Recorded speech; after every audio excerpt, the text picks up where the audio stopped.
ফেসবুকের নতুন আপডেট অনুযায়ী কিভাবে ফেসবুক পেজ ডিলিট করবেন সেটাই দেখিয়ে দিব এই ভিডিওতে। আগে যে পদ্ধতিতে আপনারা ফেসবুক পেজ ডিলিট করতে পারতেন, এখন কিন্তু আর সেই পদ্ধতিতে ফেসবুক পেজ ডিলিট করতে পারবেন না। তো নতুন পদ্ধতিতে ফেসবুক পেজ ডিলিট করার জন্য অবশ্যই সম্পূর্ণ ভিডিওটি কন্টিনিউ করবেন এবং চ্যানেলে নতুন হলে চ্যানেলটি সাবস্ক্রাইব করে ফেসবুক পেজে একটি ফলো দিয়ে রাখবেন। তো আপনারা সর্বপ্রথম আপনাদের ফেসবুক অ্যাপ্লিকেশনের ভিতরে চলে যাবেন এবং এখান থেকে আপনারা আপনাদের যে পেজটিকে ডিলিট করতে চাচ্ছেন আপনারা সেটা ওপেন করে নেবেন। সো তারপর এখন এখান থেকে এই যে দেখতে পাচ্ছেন ম্যান অথবা থ্রি ডট অপশন, আপনারা এখান থেকে এই অপশনে একটি ক্লিক করে দিবেন। তো অপশনে একটি ক্লিক করে দেওয়ার পর এখন এখান থেকে আপনারা একটু স্ক্রল করে নিচে চলে আসবেন। তো স্ক্রল করে নিচে চলে আসার পর এই যে দেখতে পাচ্ছেন এখানে কিন্তু সেটিংস অ্যান্ড প্রাইভেসি বলে একটি অপশন আছে। আপনারা এখান থেকে সেটিংস অ্যান্ড প্রাইভেসি অপশনে একটি ক্লিক করে দিবেন। তারপর এখান থেকে এই যে দেখতে পাচ্ছেন সেটিংস বলে একটি অপশন আছে, আপনারা এখান থেকে সেটিংস এই অপশনে আবারও ক্লিক করে দিবেন। সো তারপর আপনারা একটু স্ক্রল করে এখান থেকে নিচে চলে আসবেন। তো স্ক্রল করে নিচে চলে আসার পর এই যে দেখতে পাচ্ছেন এখানে কিন্তু একটি অপশন আছে অ্যাক্সেস অ্যান্ড কন্ট্রোল বলে একটি অপশন আছে। সো আপনারা এখান থেকে অ্যাক্সেস অ্যান্ড কন্ট্রোল এই অপশনে একটি ক্লিক করে দিবেন। তো অপশনে ক্লিক করে দিলে কিন্তু আপনাদের সামনে ফেসবুক পেজ ডিলিট এবং ডিঅ্যাক্টিভেশনের এই দুইটা অপশন চলে আসবে। সেখান থেকে আপনারা জাস্ট এই অপশনে একটি ক্লিক করে দিবেন। তো অপশনে একটি ক্লিক করে দিলাম এবং এখান থেকে যে দেখতে পাচ্ছেন এখানে কিন্তু দুইটা অপশন সিলেক্ট করতে বলছে। সো আপনি যদি আপনার পেজটিকে সাময়িক সময়ের জন্য ডিঅ্যাক্টিভ করে রাখতে চান, অর্থাৎ আপনি যদি আপনার পেজটিকে ডিঅ্যাক্টিভ করে রাখেন তাহলে কিন্তু আপনার পেজটি ডিলিট হবে না, কিছুদিনের জন্য ফেসবুক থেকে আপনার পেজটি হারিয়ে যাবে।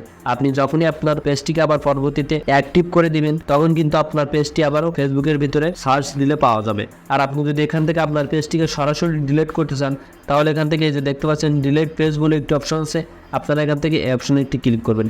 আর যদি পেজটিকে ডিঅ্যাক্টিভ করে রাখতে চান তাহলে আপনারা জাস্ট এখান থেকে প্রথম স্টেপটি সিলেক্ট করবেন। তো আপনারা যেহেতু পেজটিকে ডিলিট করতে চাচ্ছেন সেহেতু এখান থেকে ডিলিট পেজ এই অপশনে একটি ক্লিক করবেন। তারপর এখান থেকে এই যে দেখতে পাচ্ছেন কন্টিনিউ, আপনারা এখান থেকে কন্টিনিউ অপশনে একটি ক্লিক করে দিবেন। তো কন্টিনিউ অপশনে ক্লিক করে দেওয়ার পর দেখতে পাচ্ছেন এখানে কিন্তু অনেকগুলো কারণ শো হচ্ছে যে আপনি কী কারণে ফেসবুক পেজটিকে ডিলিট করতে চাচ্ছেন, ফেসবুক সেটা জানতে চাচ্ছে। সো আপনি যদি এখান থেকে কোনো কারণ উল্লেখ করতে চান তাহলে সেটা সিলেক্ট করবেন, আর যদি কোনো কারণ উল্লেখ না করতে চান তাহলে এখান থেকে জাস্ট কন্টিনিউ এই অপশনে একটি ক্লিক করে দিবেন। তবে এখান থেকে জাস্ট কন্টিনিউ অপশনে একটি ক্লিক করে দিলাম। তো দেখতে পাচ্ছেন এখন এখান থেকে আপনারা একটু স্ক্রল করে নিচে চলে আসবেন। তো নিচে চলে আসার পর দেখতে পাচ্ছেন এখানে কিন্তু কন্টিনিউ বলে একটি অপশন আছে। সো এখান থেকে আপনারা আবারও কন্টিনিউ অপশনে একটি ক্লিক করে দিবেন।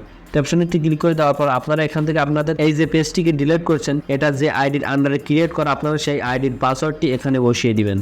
তো আইডির পাসওয়ার্ডটি বসিয়ে দেওয়ার পর এখান থেকে আপনারা আবারও কন্টিনিউ অপশনে একটি ক্লিক করে দিবেন। তো কন্টিনিউ অপশনে ক্লিক করে দেওয়ার পর দেখতে পাচ্ছেন এখানে কিন্তু আপনাদের সামনে কন্টিনিউ অপশন চলে এসেছে। সো এখন এখান থেকে আপনারা আবার এখান থেকে কন্টিনিউ অপশনে একটি ক্লিক করবেন। তো এখান থেকে কন্টিনিউ অপশনে একটি ক্লিক করে দিলাম। দেখতে পাচ্ছেন এখানে কিন্তু ডিলিট পেজ বলে একটি অপশন এসেছে।